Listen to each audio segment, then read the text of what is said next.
ನಮಸ್ಕಾರ ಕರ್ನಾಟಕ, ನಾನು ನಿಮ್ಮ ಪ್ರೀತಮ್ ಮಾತಾಡ್ತಾ ಇದ್ದೀನಿ. ಇವತ್ತಿನ ವಿಡಿಯೋಲಿ ಏನಪ್ಪ ಅಂದರೆ ನಾನು ನಿಮಗೆ ಸುಜುಕಿ ಸಮರಾಯ್ದು ಪೋರ್ಟಿಂಗ್ ಡೀಟೇಲ್ಸ್ ಕೊಡ್ತಾ ಇದ್ದೀನಿ. ಎಷ್ಟೊಂದು ಜನ ಕೇಳಿದ್ರು ಪವರ್ ಬಂತ ಪೋರ್ಟಿಂಗ್ ಮಾಡಿದ್ಮೇಲೆ ಅಥವಾ ಪ್ರೈಸ್ ಎಷ್ಟಾಯಿತು ಅಂತೆಲ್ಲ ಕೇಳಿದ್ರು.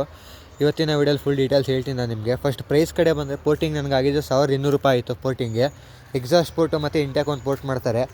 ಅದಾದಮೇಲೆ ಕೇಳಿದ್ರೆ ಎಷ್ಟೊಂದು ಜನ ಪವರ್ ಬರುತ್ತಾ ಪೋರ್ಟ್ ಮಾಡಿದ ತಕ್ಷಣ ನಮಗೆ ಸುಜುಕಿ ಸೀರೀಸಲ್ಲಿ ಅಂತ ಕೇಳಿದ್ರೆ, ನಮ್ಮ ಸುಜುಕಿ ಸಮರಲ್ಲಿ ಏನಪ್ಪ ಅಂದರೆ ಪೋರ್ಟ್ ಮಾಡಿದ ತಕ್ಷಣ ಪವರ್ ಬರಲ್ಲ. ನಾವು ಅಂದ್ಕೊಂಡಷ್ಟು ಪವರ್ ಬರಲ್ಲ. ಪವರ್ ಬರುತ್ತೆ, ಆದರೆ ಆ ಮಟ್ಟಿಗೇನು ನಮ್ಮ ಪವರ್ ಬರೋಲ್ಲ ಪೋರ್ಟ್ ಮಾಡಿದ ತಕ್ಷಣ. ಅದೇ ಸೌಂಡು ಜೋರಾಗಿ ಬರುತ್ತೆ, ಯಾಕಂದರೆ ಎಕ್ಸಾಸ್ಟ್ ಪೋರ್ಟ್ ಮಾಡಿರ್ತೀವಿ, ಸೌಂಡು ಜೋರಾಗಿ ಬರುತ್ತೆ. ಪವರ್ ನಮಗೆ ಪ್ರಾಪರಾಗಿ ಬರಬೇಕು ಅಂದರೆ ಕಾರ್ಬೇಟ್ರ್ ಚೇಂಜ್ ಮಾಡಬೇಕು, ದೊಡ್ಡ ಕಾರ್ಬೇಟ್ರ್ ಹಾಕ್ಬೇಕು, ಇಲ್ಲ ಜೆಟ್ಗಳು ಚೇಂಜ್ ಮಾಡಬೇಕು. ಯಾಕಂದರೆ ಪೋರ್ಟ್ ಆಗಿರುತ್ತೆ ಗಾಡಿ, ಜಾಸ್ತಿ ಪೆಟ್ರೋಲ್ ಬೇಕು ಗಾಡಿಗಳಿಗೆ. ಅದು ಬಿಟ್ಟರೆ ನೀವು ಇದರಲ್ಲಿ ಸುಜುಕಿ ಸೀರೀಸಲ್ಲಿ ರೀಡ್ ವಾಲಲ್ಲಿ ಜಾಸ್ತಿ ಆಟ ಆಡಬೇಕು.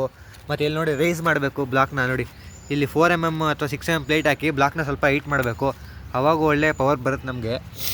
ಹಿಂಗೆ ಬರೀ ಪೋರ್ಟಿಂಗ್ ಮಾಡಿದ್ರೆ ಪವರ್ ಬರೋ ಡೌಟು ಅನಿಸುತ್ತೆ ನನಗೆ ನೋಡ್ದಂಗೆ. ನಾನು ಇವಾಗ ಓಡಿಸ್ತಿರೋ ನೋಡಿದ್ರೆ ಮೈಲೇಜ್ ಸಕ್ಕ ಡ್ರಾಪ್ ಆಗ್ಬಿಡುತ್ತೆ. ನಂದು ಪೋರ್ಟಿಂಗು ಮಾಡೋಕ್ಕಿಂತ ಮುಂಚೆ ಒಂದು 25-35 ಬರ್ತಿತ್ತು. ಇವಾಗ ಅಂತೂ ನನಗೆ 15 ಬರ್ತಿಲ್ಲ, ಅಷ್ಟಾಗ್ಬಿಟ್ಟಿದೆ ಮೈಲೇಜ್ ಏನಿಲ್ಲ, ಓಡಿಸ್ಕೋಬೋದು, ಮೆತ್ತಗೆ ಓಡಿಸಿದ್ರೆ ಕರೆಕ್ಟಾಗಿ ಬರುತ್ತೆ. ಮತ್ತು ಇದಾಗಿತ್ತು ನಮ್ಮ ಸುಜುಕಿ ಸಮರೈದು ಪೋರ್ಟಿಂಗ್ದು ಡೀಟೇಲ್ಸು. ಮತ್ತು ಇನ್ನೂ ಏನಾರು ಡೀಟೇಲ್ಸ್ ಬೇಕಾಗಿರೋ ಕಮೆಂಟ್ ಮಾಡಿ, ಮತ್ತು ಪೋರ್ಟ್ ಗೀಟ್ ಏನಾದ್ರು ಬೇಕಾದರೆ ನಮ್ಮ ಕಮೆಂಟ್ ಹಾಕಿ, ನಾನು ಮಾಡಿಸ್ಕೊಡ್ತೀನಿ ಬೇಕಾದ್ರೆ ನಿಮಗೆ. ಜಪಾನ್ ಬೇರಿಂಗ್ಸು ಎಷ್ಟೊಂದು ಜನ ಕೇಳಿದ್ರೆ ನಾನು ಹಾಕ್ತೀನಿ ಜಪಾನ್ ಬೇರಿಂಗ್ಸು. ಅದೆಲ್ಲ ಬೇಕು ಅಂದರೆ ಇನ್ಸ್ಟಾಗ್ರಾಮ್ ಐಡಿ ಹಾಕಿರ್ತೀನಿ ನಾನು ನಿಮಗೆ ಬಯೋದಲ್ಲಿ, ಅಥವಾ ಚಾನಲ್ ಮೇಲ್ ಲಿಂಕಲ್ಲಿ ಹಾಕಿರ್ತೀನಿ. ಹೋಗಿ ಚೆಕ್ ಮಾಡಿ ಒಂದ್ಸಲ, ಕಮೆಂಟ್ ಅಲ್ಲ ಟೆಕ್ಸ್ಟ್ ಮಾಡಿ ನನಗೆ, ನಾನು ನಿಮಗೆ ಡೀಟೇಲ್ಸ್ ಎಲ್ಲ ಕಳಿಸ್ತೀನಿ. ಮತ್ತು ಈ ವಿಡಿಯೋಗೆ ಇಷ್ಟೇ. ನಾನು ಸಿಗ್ತೀನಿ ನೆಕ್ಸ್ಟ್ ವಿಡಿಯೋದಲ್ಲಿ. ಬಾಯ್.